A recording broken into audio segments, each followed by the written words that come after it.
tal? Bienvenidos sean todos a este canal Ingeniería Mecatrónica. En esta ocasión vamos a ver qué es la ciencia de los materiales. La ciencia de los materiales es el campo científico que está encargado de investigar la relación entre la estructura y las propiedades de los materiales. La ingeniería en materiales se basa totalmente en esta ciencia de los materiales y es un campo multidisciplinario que estudia los conocimientos fundamentales sobre las propiedades físicas macroscópicas de los materiales. Se dice que es macroscópicas porque a las que se consideran microscópicas o nanoscópicas ya se empieza a considerar lo que es nanotecnología, que también es una rama muy importante de la ciencia de los materiales. Esta ciencia incluye elementos de la química y física como cualquier otra ingeniería.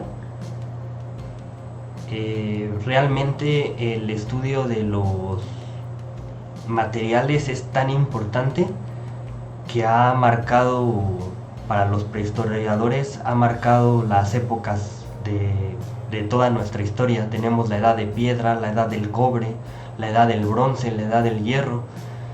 Cada una ha marcado significativamente una evolución tecnológica con respecto a los demás materiales. Es decir, que ya para poder manejar lo que es el hierro, ya se requiere un nivel de evolución considerable, ya que para fundir se tiene que elevar cerca de los 1300 grados. Entonces ya las civilizaciones que fabricaban en hierro ya son civilizaciones más avanzadas. Dentro de la ciencia de los materiales se clasifican en metales, en cerámicos, en polímeros. Prácticamente son esos tres materiales los que se consideran. Los metales se denominan los elementos químicos caracterizados por ser buenos conductores de calor y electricidad. Poseen alta densidad y son sólidos a temperatura ambiente. También tenemos los cerámicos, que son materiales frágiles y vidriosos. Son materiales duros, ya que se fracturan casi sin esfuerzo y sin tensión, debido a que no se pueden deformar debido a su dureza. Y tenemos los polímeros, que son todos los plásticos, que es sustancias compuestas por grandes moléculas formadas mediante enlaces covalentes de una o más unidades simples llamadas monómeros. La verdad, el invento del plástico dentro de nuestra cultura también ha producido un avance bastante significativo dentro de nuestra evolución, ya que se han sintetizado cauchos, se han sintetizado mucho tipo de materiales que sin estas tecnologías no conoceríamos. Para entender también lo que hace un poco la ingeniería de materiales, ellos se dedican a estudiar los diagramas de fase. Estos diagramas de fase, cada material tiene el suyo y nos permiten predecir a una presión determinada y a una temperatura determinada cuál va a ser el estado de la materia. Es decir, puede ser sólido, líquido, gaseoso y puede ser plasma. Estos son estados de agregación de la materia, y estos diagramas de fase nos ayudan a entender cómo se va a comportar una materia en contacto de cierta temperatura y presión. También dentro de los metales tenemos las aleaciones, que son prácticamente infinitas Una aleación es una mezcla homogénea de dos o más elementos, de los cuales al menos uno debe ser un metal. El compuesto resultante generalmente presenta unas propiedades muy diferentes a los elementos constitutivos por separado. Es decir, que si nosotros aliamos un metal con otro es para darle ciertas propiedades mecánicas que nosotros requerimos para la industria, es decir, lo podemos hacer más resistente a la temperatura, lo podemos hacer más resistente a la corrosión, lo podemos hacer un hierro que no se magnetice o un acero que sea magnético. Podemos hay algunas aleaciones, las más comunes son, además del acero, es el latón, son compuestos de cobre y zinc, o el bronce, que es formado por cobre y estaño. Mayormente las aleaciones son consideradas mezclas al no producirse enlaces estables entre los átomos de los elementos involucrados. Para predecir las aleaciones y sus comportamientos se utiliza el diagrama de fases para aleaciones. Aquí en este caso en específico tenemos el diagrama de fases hierro-acero.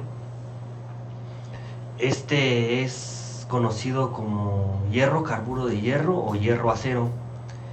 Este diagrama nos dice que un material que tiene el 2%, menos del 2% de carbono, se considera un acero. Y un material que tiene más del 2% de carbono se considera un hierro. Más del 6.5% de carbono se está considerando carburo de hierro y ya se empieza a comportar como una cerámica. Aquí también podemos ver las diferencias esta es la parte líquida, cómo los materiales siguen siendo líquidos dependiendo de su concentración de carbono, que puede ir de un 0.008 a un 6.5% de carbono. Esto es para ilustrar que dentro de solamente acero o hierro con carbono tenemos muchísimos materiales que podemos tener aquí. Cada uno de estos materiales depende de su concentración de carbono y va a tener propiedades mecánicas y físicas muy diferentes al otro. Cuanto más carbono se le agregue, es un material más duro y, como ya comentamos, es un material que se fractura más fácil.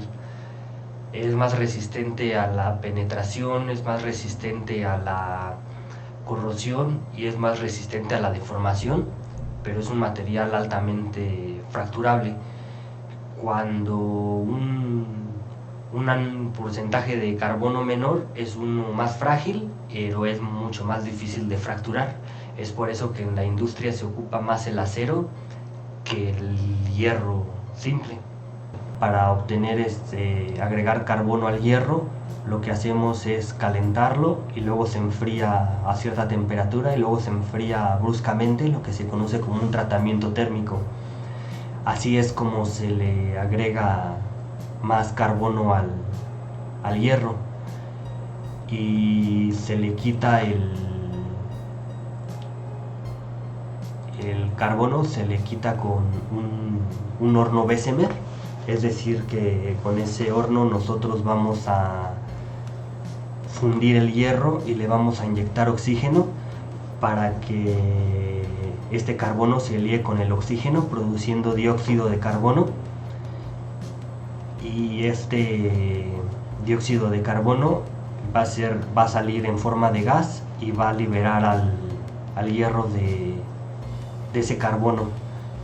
Y ya esto viene dentro de la ingeniería metalurgia, todo esto del hierro, y dentro de la ingeniería de materiales se estudia esto, se estudia también los polímeros, los tipos de aleaciones con polímeros, como ya habíamos visto.